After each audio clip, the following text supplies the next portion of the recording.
New today, a giant mountain of salt sitting on State Pier in New London serves the eastern half of Connecticut. But not for long. The contractor who sells and distributes the material says he's being squeezed out of business. Channel 3 New London Bureau Chief Kevin Hogan is live along the harbor front with details and reaction. Hi, Kevin. Hi, Courtney. That giant pile of salt is covered with tarp right now. It sits right over there on State Pier. It's a black covered tarp.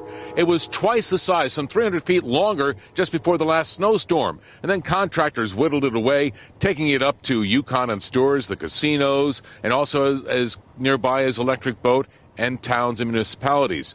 Contractors say if they weren't able to get it here, they'd have to go to Providence or New Haven, and that would be an added cost. Tens of thousands of tons of road salt is slowly being mixed with a solution, loaded into trucks and hauled off by contractors to cities, towns, and industries throughout eastern Connecticut. But the Connecticut Port Authority, which manages the site, needs the site for wind turbine development and wants the operation to move out. My tenure here will be over officially at the end of January and hopefully get extended beyond that. Steve Farrelly, owner of Driven, started the operation 6 years ago, importing the material from Egypt during a supply shortage.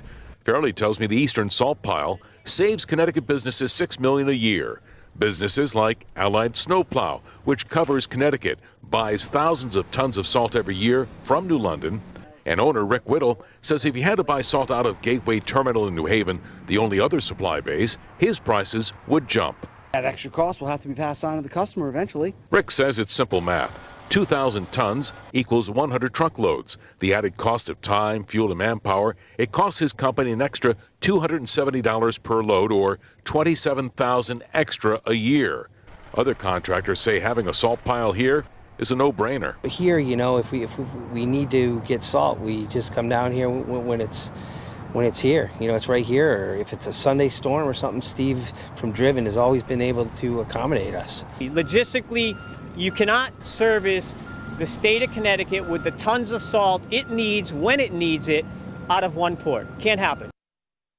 In a statement to Eyewitness News, Connecticut Port Authority Chairman John Henshaw writes in part, "We are interested in working with them to get the salt sold, understanding, of course, that the enterprise is weather dependent, and Driven will decide where they will move their operation.